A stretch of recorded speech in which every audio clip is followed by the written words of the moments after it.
Hey kids, it's time for another episode of Story Time with Dr. Jesus. Hi girls and boys, it's your friendly neighborhood family healer of the sick and savior of the dying, Dr. Jesus. Today I'm here to talk to you about how doctors in the world I made administer healthcare. They have a difficult job to do because, unlike me, they can't work miracles, but they still sacrifice some of their limited time here on Earth for the noble cause of extending everyone else's time on Earth. Of course, no other person on Earth has ever been perfect at administering healthcare, and there are a lot of improvements that people around the world can make to the way they administer care. And, of course, each of you will be receiving a thorough individual examination on your next visit to determine just how much you contributed to the well-being of well-meaning people. But for today, I'm just going to be talking to you about the big picture of how doctors in the world I made administer healthcare. Healthcare is a complicated issue, and I think it would be a good idea for us to gather some vital data about the world's healthcare systems before we try to diagnose which parts of each system are healthy and which parts have some problems that may require treatment. So let's get to know our patients. The United States and Argentina both have market-based healthcare systems, though with significant government regulation and subsidization, while most of Europe, Japan, Canada, Cuba, and many other countries around the world have either government-run or primarily government-funded systems, though nearly all healthcare systems around the world still purchase the majority of their equipment, medication, and supplies from private companies, regardless of whether their hospitals are publicly run or privately run. One measurement of the success of a nation's healthcare system is life expectancy. The leading nations in life expectancy are mostly countries with primarily government-funded healthcare systems. However, the United States doesn't lag too far behind, with their average life expectancy being 1 year behind the United Kingdom, 2 years behind Germany, 3 years behind my home country of Israel, and 4 years behind Japan. And the U.S. even ranks ahead of multiple industrialized democracies with primarily government-funded systems, including Poland, Russia, Mexico, and the Czech Republic. Argentina, our other market-based example, lags 3 years behind the U.S. and a few years behind neighbors Chile and Uruguay, but they have a higher average life expectancy than neighbors Brazil and Paraguay, each of which has a government-funded universal healthcare system. While the marginally higher life expectancy of universal healthcare systems in most industrialized democracies as compared to the United States has led many people to conclude that universal healthcare systems are superior to market-based healthcare systems, the U.S. only lags a little bit behind, and Argentina is actually doing a pretty good job of keeping up with its neighbors with universal healthcare, even though government subsidies only pay for about half of the country's healthcare expenses, similar to the U.S. But life expectancy isn't the only measurement of the usefulness of a healthcare system. Another important factor is how much that country contributes to new advancements in healthcare through medical research, which improves the ability of every country on Earth to provide healthcare and raises the life expectancy of people in many countries other than just the one funding and carrying out the research. In that area, the U.S. leads the world considerably, contributing over 40% of the world's healthcare research funding, more than every country with a higher average life expectancy than the U.S. combined. Their competitive, market-driven system rewards companies who contribute significantly to the world's ability to provide care, and even much of the medical research performed in other countries is paid for by American consumers. So although American life expectancy may lag a bit behind many otherwise similar countries, the amount that they contribute to the average life expectancy of humanity as a whole through medical research is a very generous contribution. Comparing their market-driven system in the U.S. to the government-run systems in Europe, it seems like the U.S. is sacrificing some portion of their life expectancy in exchange for increasing the life expectancy of the entire world population. Now, I would hardly be the one to tell them that sacrificing part of their own lifespan to grant extended life to the entire world is the wrong thing to do, but while they carry a righteous burden, let's keep in mind that it may not be the only burden they're carrying as we look further. Providing healthcare places significant costs on a society, in the form of labor from doctors and nurses, medical supplies, building hospitals and clinics, paying administrators and facilitators, and much, much more. The United States spends considerably more on its healthcare system per capita and as a percent of GDP than its contemporaries with government-run systems, spending 1.5 times as much per person as Norway and Switzerland, two of the highest spending European countries, and more than twice as much per person as Japan, and 3 times as much per person as Israel, which lead the U.S. considerably in life expectancy. On average, the countries with higher life expectancy than the US spend about half as much per person on healthcare. However, Argentina spends only slightly more per capita than its neighbors Chile, Uruguay, and Brazil, and while they spend considerably more than neighbors Bolivia and Paraguay, they also receive considerably better care and have considerably better life expectancy as a result. 9.5% of Argentina's GDP goes towards healthcare spending, slightly more than its neighbors, but less than most European countries, less than Canada, and less than Japan. Both market-based systems spend more than their government-run contemporaries, but while the gap between the US and other industrialized democracies seems rather large, the gap between Argentina and its neighbors is relatively small. Although consumers in the US do pay for a considerable amount of medical research, the costs of that research only account for about 10% of the difference between what the US spends on healthcare and what the average country with higher average life expectancy than the US spends on healthcare. So, where are the rest of those costs coming from? Let's see if we can diagnose the problems. One factor that supporters of socialized and government-run healthcare systems often point to is the fact that government-run systems tend to use collective bargaining to reduce costs. Essentially, governments will negotiate a purchasing agreement with companies that provide medication and medical supplies, agreeing to purchase a particular item, such as replacement hips, from a single company in exchange for a reduced price. Critics of such systems are quick to point out that this practice is effectively using government to create monopolies, and it's certainly ironic that it's generally liberals in the United States, who were once famous for creating antitrust legislation and using government to break up monopolies, who are currently pushing the United States to create monopolies by enacting a single-payer healthcare system using collective bargaining to reduce costs. A good analogy would be if the US tried to reduce food costs by using taxpayer dollars to pay a single company to grow almost all the peaches sold in the United States. You know, like they do with Monsanto and corn, or Monsanto and wheat, or Monsanto and rice, or... You know, I think it would be a good idea to make note of what appears to be a comorbid condition here, where US tax dollars are used to subsidize primarily high-calorie, low nutritional content foods that are major contributors to the rise in obesity, diabetes, and many other disorders that plague people in the US at far higher rates than the rest of the world. But anyway, while enacting a system with collective bargaining may reduce costs for US consumers, collective bargaining brings the purchasing price of medical supplies much closer to the actual cost of production, reducing the profits that companies in the US currently rely on to fund the significant amount of research that they perform, as well as largely eliminating the competitive atmosphere that drives the need for greater research in the US. While it might save the patient if it does so at the cost of a significant reduction in the pace of medical research, the world would be much better off if the US were to find other ways to reduce costs without impacting the funding available for research. So let's consider our other treatment options before going down that path. Now, one major difference between the US and most other countries is that a majority of consumers in the US purchase private insurance to pay for their health care. Insurers play a role in managing the care that consumers receive, determining which doctors they ought to see and what treatment they ought to receive, and paying only for treatment that they deem necessary. But this adds an additional layer of administrative costs that consumers in the rest of the world aren't paying, on top of the cost of hospital and clinic administration and the cost of actually providing health care. Insurance administrative costs make up over 10% of the difference in cost between the US healthcare system and that of most other nations, and that's not including the cost placed on healthcare providers who have to hire additional administrative staff to deal with insurance companies, which makes billing for healthcare much more complicated than it is in countries with single-payer or government-administered healthcare. But it's also more expensive than it would be in a system without insurance companies because doctors and patients would negotiate directly without having to deal with the differing standards of a variety of different insurance companies.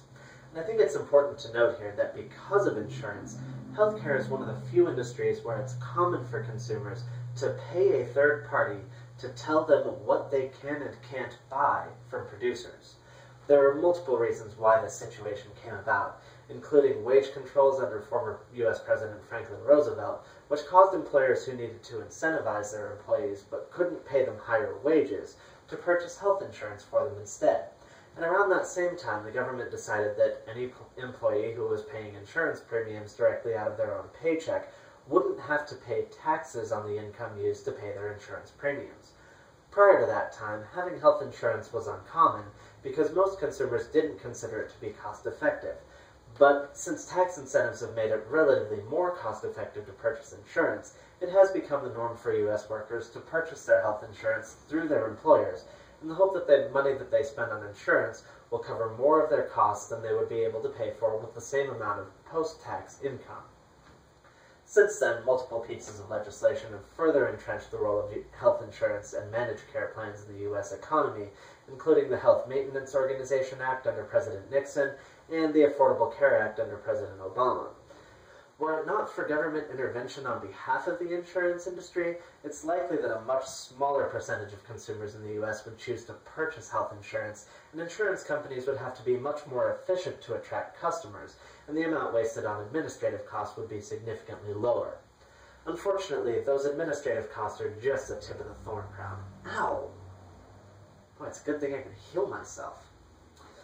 Anyway, another problem that results from this is that each individual consumer who has the option to purchase health insurance through their employer is given one option that appears considerably cheaper to that consumer than all of their other options, regardless of its true cost, creating a virtual monopoly situation for that consumer. Because the insurance offered by their employer is paid for with pre-tax income, that particular plan is made considerably cheaper relative to any other insurance plan or paying for medical costs out of their paycheck. Employers also get tax write-offs for paying a portion of their employees' premiums, making it cheaper to pay for their employees' insurance than to pay them the same amount in actual wages. So many employers do just that, which then only serves to lock employees into that one single option even more. This means that insurance companies who sell group plans to employers don't have to be as efficient or competitive to hold on to their customers because each individual employee has no other option that can actually compete, regardless of how cost-effective their insurance actually is. Yet another problem resulting specifically from group coverage purchased through employers is based on the way people with insurance pay for care. Insurance policies typically have either a copay, where patients pay a flat rate for doctor visits and emergency care, and their insurer pays the remainder, or a deductible, where they pay all of the cost of treatment up to a certain amount per year, and their insurer pays all the costs beyond that flat amount. Consumers with a copay have an incentive to pressure doctors to provide higher quality care and more expensive care at each visit in the hopes of avoiding future visits, even if it costs more overall, because the cost to them is less. And consumers with a deductible have no incentive to control costs at all once their deductible is met, because the insurer pays the remainder of all costs. In response, insurance companies adjust the premiums that they charge based on the amount of care used. This gives people with individual plans an incentive to control costs, but for the large number of consumers who purchase insurance through their employer's group plan, premiums are adjusted based on the average costs of the group as a whole, so each individual consumer's premiums will go up whenever other people on the same plan use more care than they need, regardless of whether that individual overused care or even sought medical care at all.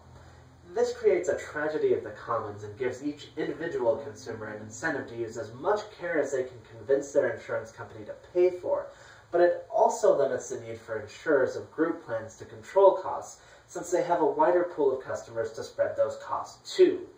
As a result, none of the people who are in a position to control healthcare costs from group coverage plans have a strong incentive to do so, which makes it easier for providers to overcharge and makes it more likely for U.S. consumers to get more costly treatment than what's actually efficient for them. So while we've now diagnosed the causes of about a fourth of the difference between healthcare costs in the U.S. and its similarly developed counterparts, the patient's symptoms indicate that there's a lot more left to be uncovered. At this point, I think it would be a good idea to look at the purpose of the healthcare system in society, see how healthcare interacts with the economy at large, and see if that helps us diagnose any other problems. Let's take a look at our patient's chart and see what we come up with. Any economy is composed of two basic and very necessary parts: people who contribute productively to society's resources, and the goods and services they produce, which are used to benefit people in society. Every economy also has another group of people who are not contributing to society, but are using a share of its resources.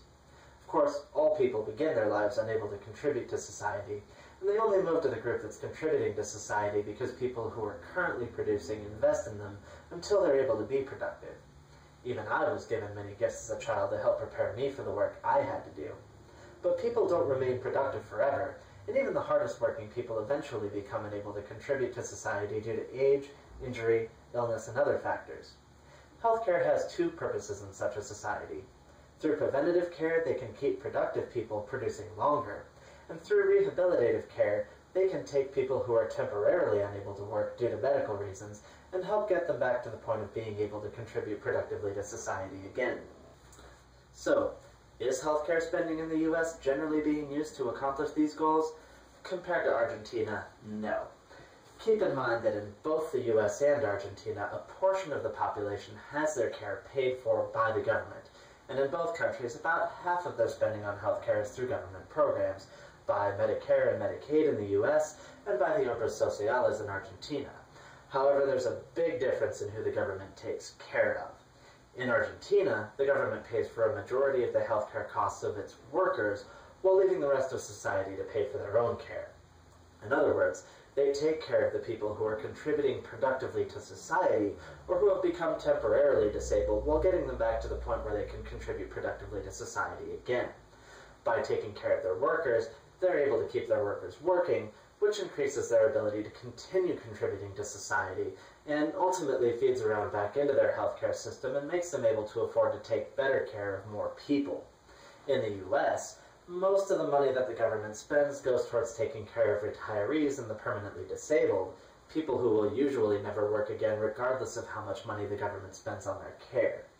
However, it does tie up labor and resources that could otherwise be spent taking care of people who are or could be contributing back into society, which then requires their economy to devote a larger share of its labor pool and resources to healthcare than other countries in order to take care of their workers, their children, and their temporarily disabled future workers, along with their unproductive citizens who won't ever work again. Comparing the U.S. to most of the countries with higher life expectancy, we get similar results. In most European countries, if an 85-year-old retiree and a 35-year-old worker both come down with cancer, the 85-year-old retiree is likely to receive end-of-life care designed to ease their passing rather than extend their life, while the 35-year-old will receive quality health care at the government's expense. In the U.S., the 85-year-old retiree will receive quality health care paid for primarily by the government, while the 35-year-old will be left to pay for their own care, which will be more expensive because of the extra care given to retirees, which drives up effective demand and increases the strain on the economy's limited healthcare resources. Even in Argentina, the 35-year-old is more likely to have government-funded care, while the 85-year-old will have to pay for their care out of their retirement savings. Per capita healthcare spending in the U.S. is only marginally higher for people below age 65 than it is in most European countries, actually slightly less than you would expect considering the burdens placed on consumers by insurance and higher research costs, which implies that many workers in the U.S. may be receiving less care than they actually need. However, spending is more than twice as high for people aged 65 to 75 in the U.S., and more than 3 times as high for people 75 and older in the U.S. The U.S. spends more than 3 times as much on the health care of each retiree as it spends per worker. This additional spending on retirement-age citizens accounts for more than 40% of the difference in per capita healthcare spending between the U.S. and most European countries. This trend becomes even more alarming when you consider the growth of the retired population in the U.S. in recent decades.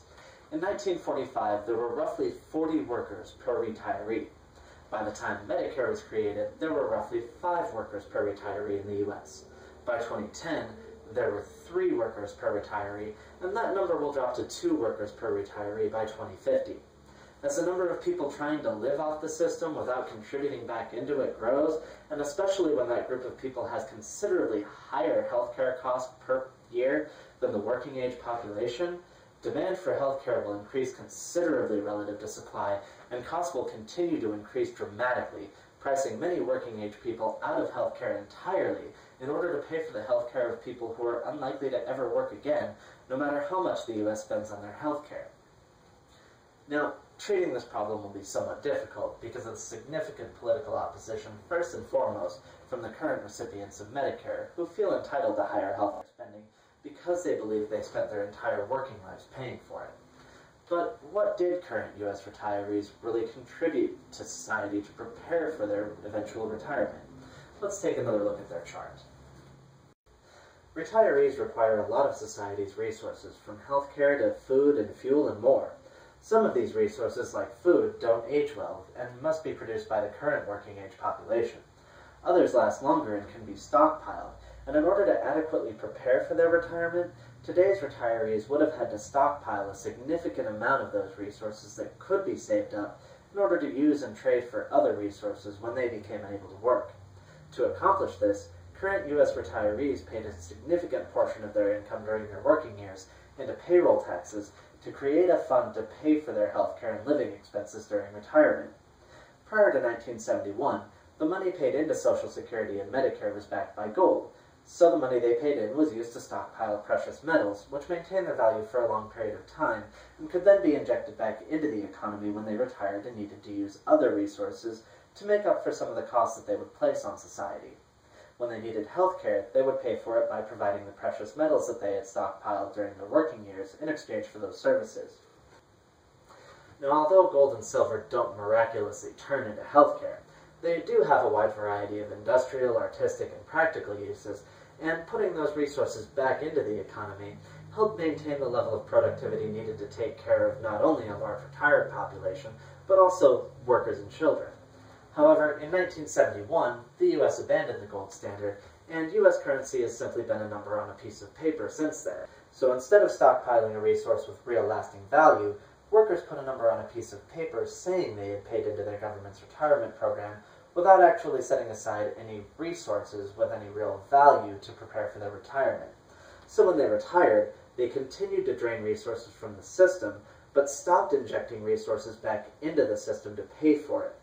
This may have been excusable to an extent if the money that they were paying in was being invested into educating more doctors and nurses or expanding healthcare infrastructure, but while some portion of the taxes they paid in were spent on the healthcare of retirees at that time, and some portion of that went towards growing and maintaining the healthcare system they would come to rely on, the majority of the money they paid was set aside in a trust fund where it remained nothing more than a number on a piece of paper. The overall effect on the way they used the resources they were producing while they were working that resulted from their paying into Medicare and Social Security was rather minimal, and in fact the most significant impact it had on how society's resources were distributed has more to do with how the taxes were levied than how the money was used. This is because when Social Security and Medicare began, a cap was placed on the amount of income that could be taxed. Workers earning below that cap all paid the same percentage of their earnings, while people earning more than that only paid a percentage on their earnings up to the capped amount, and any earnings beyond that point were not taxed. Earnings from investments also weren't taxed to pay for Medicare or Social Security. This resulted in the rich paying a significantly lower percentage of their income in taxes than many lower and middle class workers in the U.S. And although the cap on Medicare taxes was eventually removed in 1993, the cap on Social Security taxes still exists, and the cap on Medicare taxes existed for nearly 30 years. The end result was that the poor and middle class were denied access to some portion of the resources that their productivity had earned them that the rich were not denied, which has been one significant contributing factor, among many, to the growing wealth disparity that the U.S. has been experiencing for decades. Now, it's at this point that I would normally start flipping over tables, but since my nurses are wonderful angels and I don't want to make them have to clean up after me, I'm not going to. And besides, both the rich and the elderly will end up on my examination table sooner or later to determine if they gave as much back to society as they took from it. And to be fair, many current retirees in the U.S. did make significant contributions to the well-being of other people in society, and even advance the world in ways that are still helping today's workers. So the question isn't whether or not they deserve something back for their years of hard work and sacrifice, but how much do they deserve? And how much can society afford to provide them? And who in society should be providing it? Well, it's clear from the fact that overspending on the retired is the single largest contributor to higher healthcare spending and costs in the U.S. relative to the rest of the world, and the fact that today's retirees really didn't create a system that adequately prepared society to handle those costs, that today's retirees are expecting more than they've earned and more than their society can afford to provide. But now that we've diagnosed the problems, what should be done to treat them? Well, switching from a market-based system to a government-run system would do little good, and would remove the competitive atmosphere that causes the U.S. to contribute so much more to medical research than the rest of the world. But repealing legislation that unfairly benefits the insurance industry and eliminating the tax incentives for purchasing insurance through employers would help reduce the administrative waste caused by insurance, not to mention introducing more competition into the market for health insurance, which would produce better outcomes for people who still choose to stick with insurance as a way to pay for care. If workers still desire a way to prepare for their future medical costs with untaxed income, allowing workers to contribute into health savings accounts with pre-tax income that could then be used either to pay for health care directly or to purchase any health insurance plan they choose, rather than the plan that their employer chooses for them, would allow them to do so while still maintaining the advantages of the capitalist marketplace where companies have to compete for income. As for the elderly, while cuts to Medicare spending will definitely be required, the money that the U.S. spends on the health care of its elderly should be coming primarily from its wealthier citizens who've benefited greatly from a lower effective tax rate for many decades. Reducing healthcare spending on retirees to the level of spending in most European countries and eliminating the government policies that promote the use of insurance and reduce competition between insurance companies will bring healthcare spending per capita in the U.S. down to the level of countries like Norway, Sweden, and the Netherlands. And making care cheaper for workers by reducing wasteful administrative costs and overutilization by retirees will give more working people access to quality care, putting them back to work sooner and keeping them working longer. That's my prescription.